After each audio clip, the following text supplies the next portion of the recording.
Aproveitar, depois de um pequeno intervalo no nosso shiur, estamos voltando, estamos na página 147 do livro Emunat Befi, volume 2, e no capítulo 10, e justamente começam os freios da Emuná e do Bitachon. Na prática, a gente vem falando sobre Emuná e Bitachon, e ele começa aqui com uma pergunta interessante. Quais são os obstáculos que impedem alguém de crescer em Emuná e Bitachon? Ou seja, ele quer alguns pontos responsáveis por essa estagnação, de acordo com o livro Vigata do Rav Galinsky. Já na prática, não é tão simples dizer eu tenho fé e confio em Deus. Por quê? Na prática nós vemos, a pessoa se preocupa, a pessoa fica nervosa, fica alterada, fica ansiosa. São sensações que de fato acontecem. O fato é que você está nervoso, por quê? Ou está preocupado. Você não confia que Deus está no comando? Acabou. Que é melhor? O Mauro está todo orgulhoso que os netos dele vão na casa dele, será ok, gosta de estar na casa dele. Por quê? Porque os reis cuidam de tudo. Sim? Hashem não cuida de tudo. Sim, é melhor do que neto de Hashem. Tem melhor do que neto de Hashem? Se a gente para e pensa, peraí. Então, na prática, então, por que não acontece? Por que a gente não consegue ter essa fé, essa emuná, esse bitachon, principalmente na Hashem, na prática? O que trava? Antes de ler o que ele traz aqui, tem uma famosa história da Rav Levi Yitzhak de Berdichev. Rabi de Berdichev, ele comentou numa oportunidade, se dirigindo a Hashem sobre o povo de Israel, e ele falou: Deus, você é muito injusto. Você julga o povo, era véspera de Yom Kippur, você vai julgar o povo, mas você foi injusto. Você colocou o Olam Abá num livro e enfiou na prateleira no último estante lá em cima, bem distante de todos. E aí, o mundo com as tentações, você colocou a olho nu, na frente, acessível. Eu te garanto que se você fazia o contrário, colocava o mundo com as tentações numa prateleira, no fim lá em cima, e o Olam Abá, e o mundo vindouro, a olho nu, acessível, todo mundo seria tzadik. Só que, na prática, a gente é tentado por quê? É que nem a meia pessoa passa por uma mesa e vê um doce aí, sei lá o quê, ele belisca. Por quê? Porque é tentado, está aí, é difícil. Por isso que as mulheres nem arriscam. Saem do casamento e nem passam pela mesa dos doces. Vão embora diretamente. A menos que colocar a mesa dos doces, sabe, lá do lado onde está o manobrista que tem que pedir o carro. Caso contrário, vão direto, nem passam perto. Ah, vamos ver como está. Nem vamos ver, não tenho curiosidade. Muitos homens fazem o mesmo, mas... Na prática, isso é uma questão real. A gente confia na Hashem, a gente fala de emuná, fala de bitachon, e na prática, por que a gente se trava? Então, a Parashat Shmini trata dos alimentos kasher. Nela estão os animais que podem ser consumidos e os proibidos, como répteis, moluscos, crustáceos, etc. Ela conclui com o seguinte passuco. E lá encerra esse tema com um versículo que diz: Velo titamu baem venitmetem bam. E não se impurificará e não se impurifiquem com eles e não se tornem impuros. Surge uma pergunta. O que isso significa? Que quem, na prática, não come alimentos kasher, está se impurificando e impurificando sua alma e seu sangue. Isso é óbvio. Ou seja, nós sabemos que a pessoa é o que ela come. É uma explicação muito simples. Vamos voltar ao exemplo dos netinhos do Mauro. Quando ele nasceu, quanto pesava teu netinho? 2,8 kg. 2.800. Quanto pesa hoje? Hoje está com 16 quilos. 16. A mãe não sabe exatamente o peso que ele usa. Aí, de onde ele ganhou 13,2 kg? Os alimentos. O que ele come. Ou seja, o que nós comemos, na linguagem dos árabes, niadamu basar mi besaró, se transforma em sangue e carne da sua carne. Porque é o que constitui nosso organismo. Concorda? Da onde ele cresceu isso daí? Isso acontece com todos e cada um de nós, só que numa criancinha é mais fácil de exemplificar, ok? De provar isso. Então, na prática, o que nós comemos nos afeta, literalmente. Então, sobre esse assunto, observa o Talmud, Tratado de Yomá. Não leia Venit Metembam, não leiam, se impurifiquem com eles, certo? Ao comer esse tipo de alimentos, mas sim, Benitam Tembam, vocês vão ficar bloqueados, entupidos, como algo está satum em hebraico. É daqui que nossos sábios aprendem que aquele que ingere alimento não kasher entope seu coração, ou seja, bloqueia em relação a tudo que é espiritual. É como se ele estivesse bloqueando, literalmente, criando uma camada, não sei se de indiferença, mas de insensibilidade. Eu gosto de dar o exemplo, muitas vezes já repeti, provavelmente aqui no shiur também, o exemplo de uma rua que está pedindo esmola num farol, fazendo malabarismos, etc. Você vê que ela anda descalça. Cara, eu ando descalço, sei lá, 1 metro já está me doendo os pés. E ele consegue andar descalço o tempo inteiro, em todo lugar, e pisa em todo lugar. E ele é diferente de mim. Casca grossa. O que significa casca grossa? Vamos analisar. Você falou casca grossa. O que significa casca grossa? Significa que o organismo dele criou uma camada de casca grossa, onde, por um lado, ele perdeu o quê?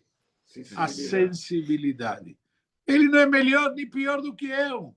E eu não sou melhor do pior. Simplesmente eu tenho sensibilidade. Ou seja, no que nos diz aqui o Talmud, quando você ingere esse tipo de alimentos, ele cria uma casca grossa em torno do teu coração, de forma tal perdão, que fica difícil você ter essa sensibilidade. Ele vai criando essa casca grossa que, por um lado, te protege para não se machucar, mas, por outro lado, na prática, custou a tua sensibilidade para a espiritualidade. Por isso vemos que, às vezes, pessoas vêm, ouvem, puxa, que legal, saem. E não toca. Por quê? Porque tem uma casca grossa. Ele tem uma insensibilidade. Falta para ele essa sensibilidade, falta para ele essa possibilidade de penetrar. E de tanto que acontece, a pessoa fica numa situação que é difícil para ele, na prática, poder absorver, poder se sensibilizar, poder se identificar. Óbvio que ele quer, óbvio que ele pode. O pé e a dermis de todos é igual, certo? Só que ele criou uma epidermis muito mais grossa, que automaticamente custou a sensibilidade dele.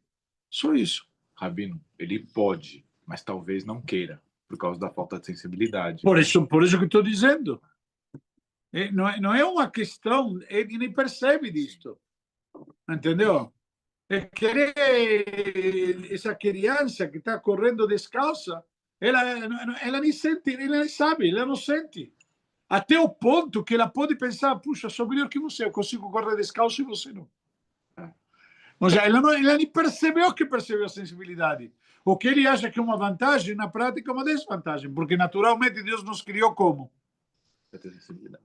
Deus nos criou com sensibilidade. Prova está lá que quando você vai no médico, ele quer medir os reflexos. Sim. Como que ele faz?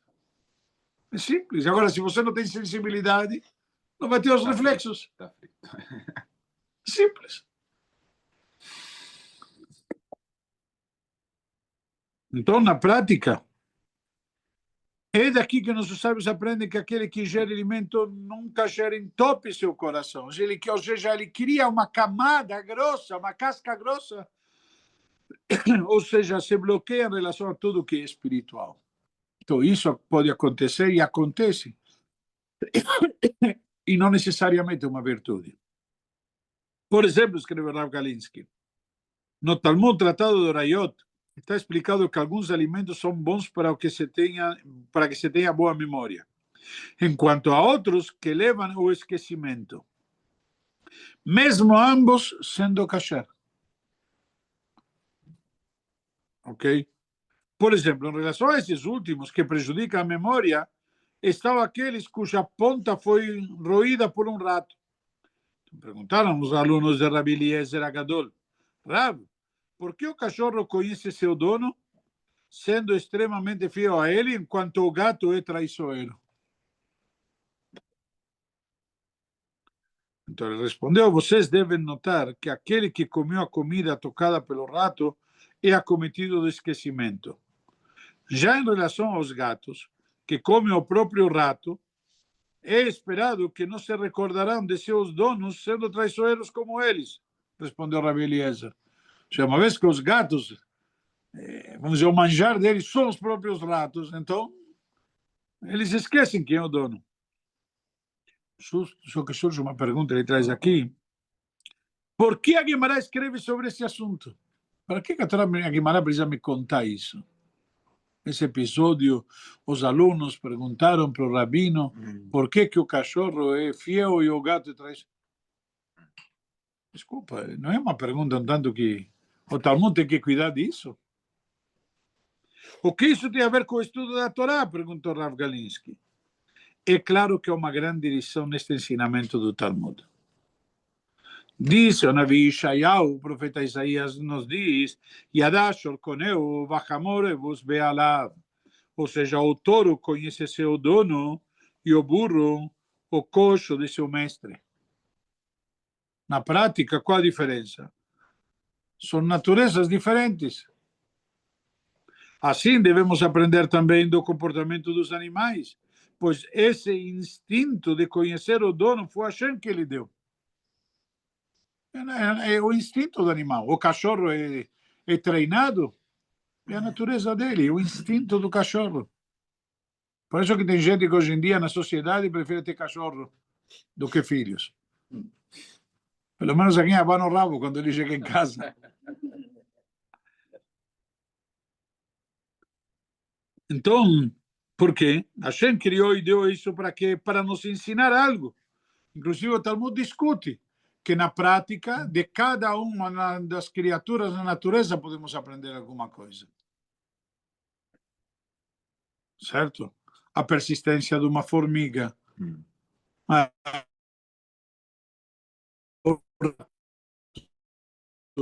E diz que eles são de um gato. Então há pessoas que, como cachorros, são fiéis a seu patrão. Ou seja, Hashem. A maioria sabe da existência de Boreolam. Tem emuná nele. Isso é um fato. Por outro lado, há também os ateus que viram as costas para Hashem, lo aleino, Deus nos livre, como gato ao seu dono. Entretanto, essa não é a natureza do ser humano, pois as criações reconhecer seu dono como Hashem determinou. É simples. Você vê o mundo, você sabe que alguém criou ele. Do mesmo jeito que o Talmud traz no Tratado de Nirá, que tem 3, por assim dizer, entidades responsáveis pelo nascimento de uma criança. O pai, a mãe e Deus. O pai você reconhece, às vezes. A mãe também. Digo às vezes porque tem pessoas que esquecem dos pais. Mas... Então, você reconhece teu pai e tua mãe. E o terceiro, que é Hashem. O Talmud diz que cada um aporta alguma coisa. O que aporta o pai, o que aporta a mãe. E Hashem aporta a Neshama, a alma, que te dá vida. Então, por que isso acontece às vezes na figura do ateu ou de outras pessoas que perdem a sensibilidade, vamos dizer assim? Então, como respondeu Rabi Eliezer, o gato também tem essa natureza de reconhecer seu dono. O gato tem essa natureza. Porém, mas o problema é que ele ingere o rato. Ou seja, em relação às pessoas, isso acontece quando elas ingerem alimentos proibidos que entorpecem seu coração. Eles perdem essa sensibilidade para o espiritual. Então, quando você se alimenta com alimento que não é apropriado, isso vai tirando um pouco a tua sensibilidade para a espiritualidade. Então você diz, eu como no kasher e não me acontece nada. Que muitas pessoas alegam hoje em dia. Quando querem falar, não, porque antigamente tinha não sei como dizer, uma ideia de que comer porco é proibido porque é sujo e traz doenças. E, na verdade, não tem nada disso. A Torá em nenhum momento menciona isso. A Torá diz que o porco é impuro e ele te impurifica. Ou seja, ele te contamina espiritualmente. Isso que significa impureza. Não é que, por exemplo, se você vai tomar uma água que está contaminada, vai fazer o quê? Fazer mal. Vai te fazer mal, vai te dar uma disenteria. Você não vai morrer por tomar um copo d'água. Mas ela vai te dar vai ter efeito negativo. Quando você come algo, entre aspas, contaminado espiritualmente, vai te afetar espiritualmente. Só que acontece? A gente não percebe. A gente não sente. Quantas vezes a gente come comida que não está boa e não percebe necessariamente, não sente. Tem gente que passa mal e tem gente que não passa mal. Isso de que se refere, a que se refere? De que depende? Muito, principalmente de teu estado geral. Às vezes o organismo consegue, como se diz, absorver o impacto negativo daquilo e passa despercebido, e às vezes não. Isso tem muito a ver com tua sensibilidade. Mas fisicamente, às vezes você percebe e às vezes não. Certo? Tem gente que toca em quente e em seguida algo quente, em seguida queimou. Quanto é quente? Quanto é? Depende para cada um, é. Exato, depende de cada um. Então, na prática, tem gente que tem mais tolerância, tem gente que tem menos tolerância. Isso é uma confecção biológica do organismo. Porém, da mesma maneira, acontece a nível espiritual. Só que, às vezes, você foi corrompendo, foi criando aquela cascadura, ou casca grossa, que literalmente você nem percebe. Chega uma hora que eu tenho tolerância. Ter tolerância é bom ou não? Não necessariamente. Não necessariamente ter tolerância é algo bom.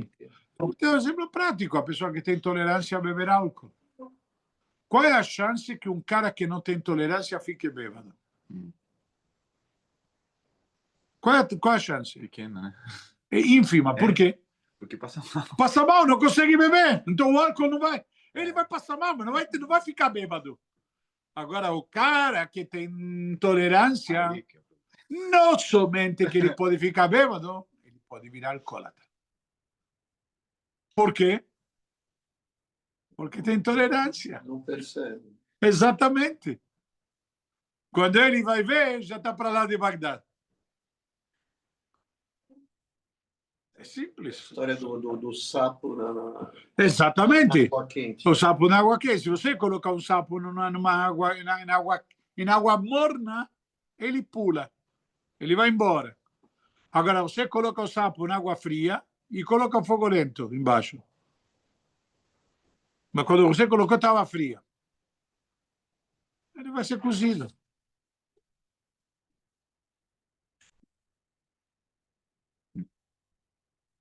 Então, certa vez, um ateu procurou o Balatânia, o Alter Rebbe, munido de várias perguntas sobre fé. Antes de responder, quero que você aceite algo que vou lhe falar. O homem concordou. Continuou Balatânia. Quero que, durante um mês inteiro, você só coma alimento kosher. Depois, nós voltaremos a conversar. Passado um mês, o homem se reencontrou com Raham, que pediu que ele começasse a fazer as perguntas. O sujeito respondeu: Rav, não tenho mais dúvidas. Portanto, quanto mais cuidarmos da nossa kashrut, mais conseguiremos fortalecer nossa emuná com Hashem. Ou seja, na prática, isso daqui nos afeta, e nos afeta muito. E isso todos e cada um de nós temos que ter bem claro e presente. A gente é, muitas vezes, resultado de quê? Do que comemos, do ambiente que frequentamos, da vida que levamos. Não muito tempo atrás, o pessoal estava comentando aqui na sinagoga que as pessoas estão hoje em dia muito tensas pelas notícias e todas as fake news e demais, isso e aquilo, e a declaração de fulano e o comentário de cicrano, etc. Cara, não adianta. Eu mandei para o Arthur uma vez, que te mandei esse artigo do Rabino que falou como evitar a ansiedade. A ansiedade é o resultado da vida que levamos. Está o dia inteiro aí no Instagram, no TikTok, não sei como que... Não, nem sei como funciona o TikTok, mas tanto em WhatsApp, constantemente vendo aí o status de todo mundo, vendo as publicações. Como não vai querer ter ansiedade? Como não vai querer ter ansiedade quando está o dia inteiro preocupado e pendente do que apareceu no jornal e o que falou ciclano, falou ciclano, me engano. Não muda nada na minha vida. O que me altera? Simples. Você faz exportação? Sim. Importação? Que diferença faz, então? Além da compra do telefone, o imposto e a taxa do Trump para o Brasil. Então vamos lá, vamos continuar na vida. Mas fica todo preocupado e todo alterado e todo, será o quê? Ansioso, porque o Trump vai fazer e o Brasil vai revidar. Cara, 90% de nós não temos mais nada. Ao contrário, se o Brasil não vai conseguir exportar para os Estados Unidos, vamos ter fruta mais barata. É simples, vou na feira, vou comprar. Porque essa fruta boa ia para exportação, vai ficar no mercado e vai cair o preço. Então vou ter fruta mais barata e melhor qualidade. É simples. Suco de laranja. Não, mas eu estou querendo trazer que às vezes a gente entra numa, como chama, numa loucura, se afetando por situações Que nem vai viver. que não, literalmente não te afetam. É verdade, tem que ter solidariedade, é importante, mas até que ponto? Então, nós, cada um de nós, devemos saber que muitas das coisas somos nós que provocamos. Como diz aqui, no lado da alimentação, o ambiente, o habitat.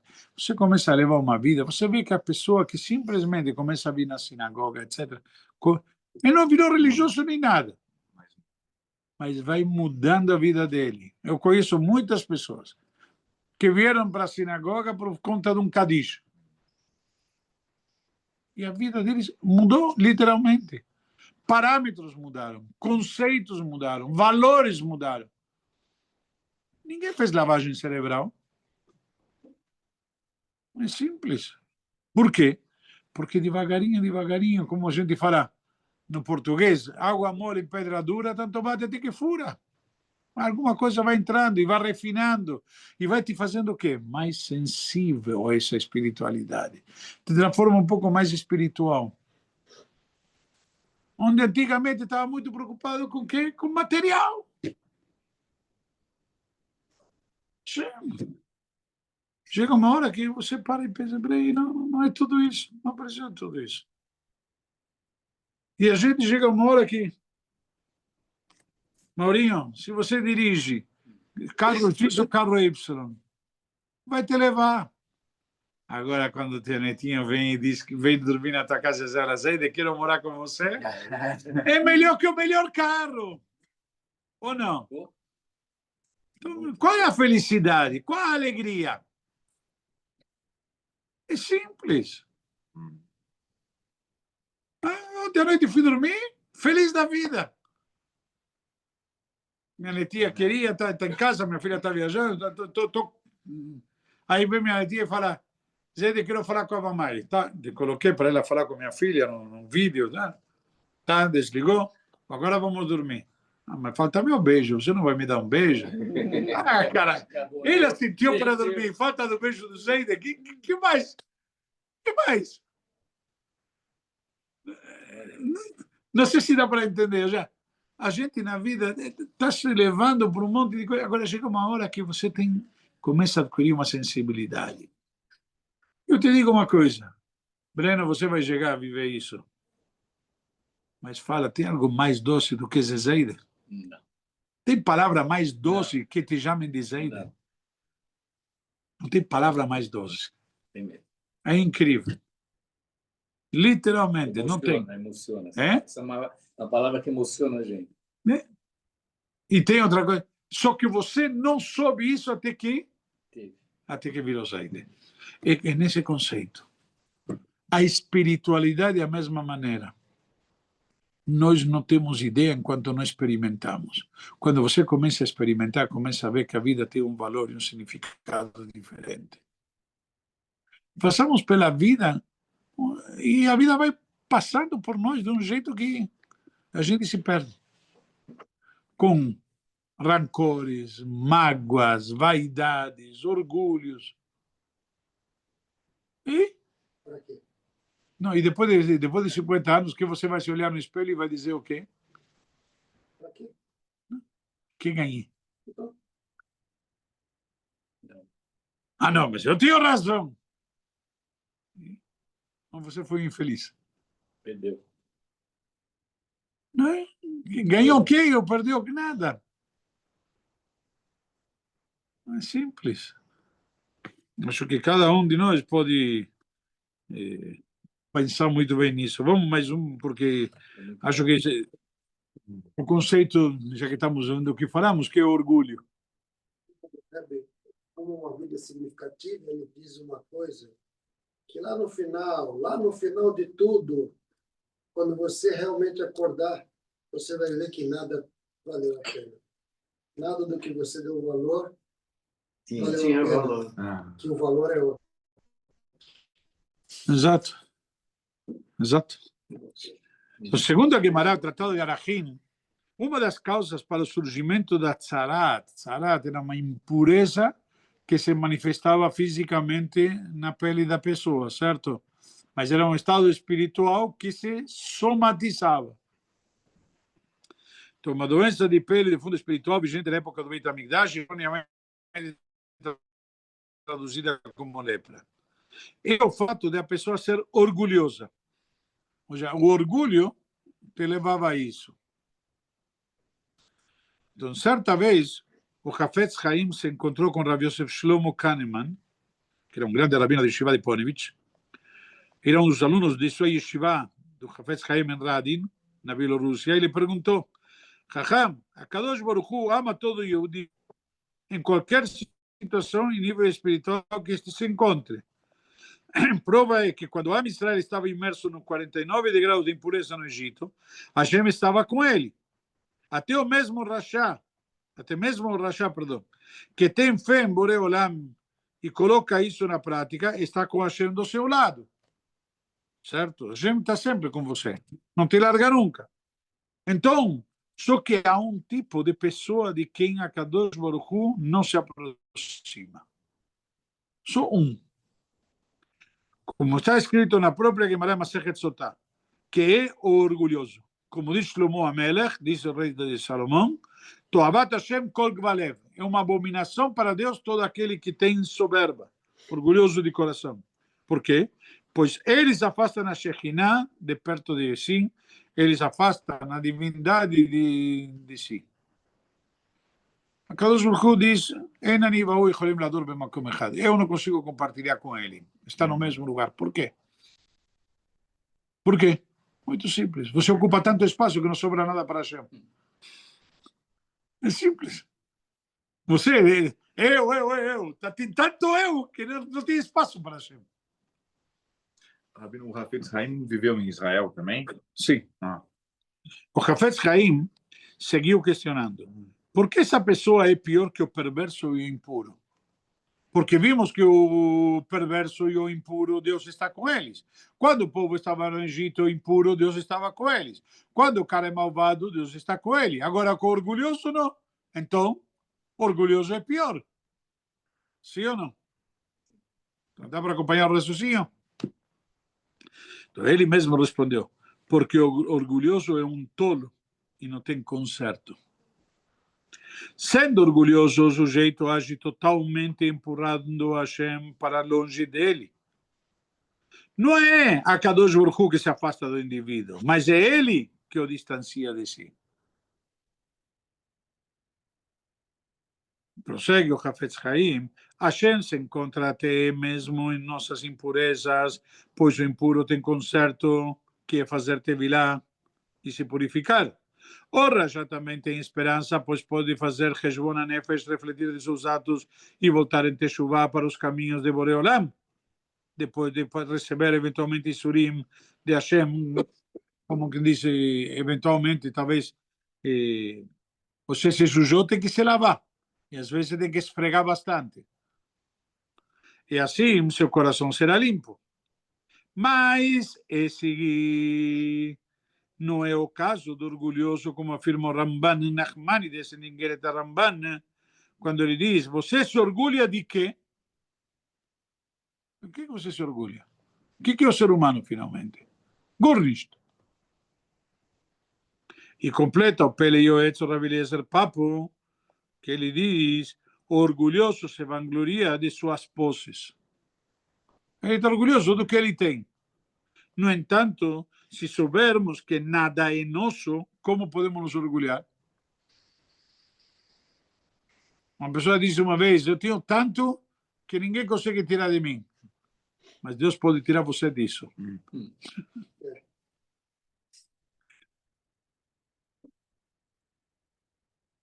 Então, na prática, como está escrito no livro de Salmos, Hashem alach geut lavesh, Hashem reina e se veste de grandeza, ou seja, Deus, Boreolam, sim, tem motivos para se orgulhar, já que tudo pertence a ele. Então, ao orgulhoso pertence a saúde, a vida, suas habilidades, sua inteligência, seu êxito, sua voz, sua beleza. Tudo isso pertence a ele. O cara, eu sou o Hazan, eu tenho aquela voz. Todo mundo admira como eu canto. Só pegar uma, como chama, uma bronquite ou alguma coisa, Deus nos livre. Então, não é, na verdade, assim. Tudo é de Hashem. Hashem deu esses dons. Tudo é de Hashem e temos a obrigação de sermos gratos a Ele. Então não há lugar para orgulho. Só os tolos pensam assim. E em relação a eles, não tem conserto. O tolo é tolo, não adianta. Mas, muitas vezes, a pessoa chega no nível de quê? Dele acreditar, é mérito meu, eu que sou bom. Tem uma pergunta. E como trabalhar, né, no seu ponto de vista, como rabino, né? Como trabalhar o orgulhoso? Então, depois deixa eu terminar e me pergunta de novo. Tá bom. O Maimônides fala disso. Tem um livro que se chama Rambam Maimônides, ele tem um código de leis, e lá ele fala sobre isso. No início, chama o código, o primeiro livro dele, chama Sefer Hamadá, ele fala no Hot Deot. Lá ele fala sobre isso. Se quiser depois, mas te mostro mais. Porque muitas vezes, né, talvez no seu caso, mas no meu caso, o orgulhoso, quem é muito orgulhoso, ele não vem procurar, mas ele vem às vezes por quê? Por que ele vai chegar, né, pedir, entre aspas, ajuda? Por um filho, por uma filha, entende? ou por alguém da sua família, mas não por ele. Ele é o perfeito. Mas às vezes pelo sofrimento, de ver o sofrimento de alguém que ele ama, ele vem procurar. Eu vou depois te responder isso. Certa vez, o Mabit disse que viu pessoas doentes se curarem e pobres que conseguiram parnassá. Verdade? Como? Todas elas rezaram a Hashem. Entretanto, ele nunca viu um tolo se tornar sábio, pois ele, em sua tolice, pensa que é sábio, comparado com o que você acabou de dizer. E dessa forma, não reza para ser jajam, não pede sabedoria e inteligência para Deus. Por quê? Sabe tudo. Ele é todo. É. Assim também é orgulhoso. Ele pensa que não precisa de Hashem e vira as costas para ele. Então, ele que se afasta de Hashem. Não é ele está tirando Deus, como falamos antes. Ele ocupa tanto espaço que não sobra espaço para Hashem. Então, sabemos que o bitachon é o fruto da árvore da emuná. Então, no caso do orgulhoso, sua árvore dá outros frutos que Hashem rejeita, como nervosismo, busca pela honra, reclamação, insatisfação, vaidade, etc, etc. Ok? Para responder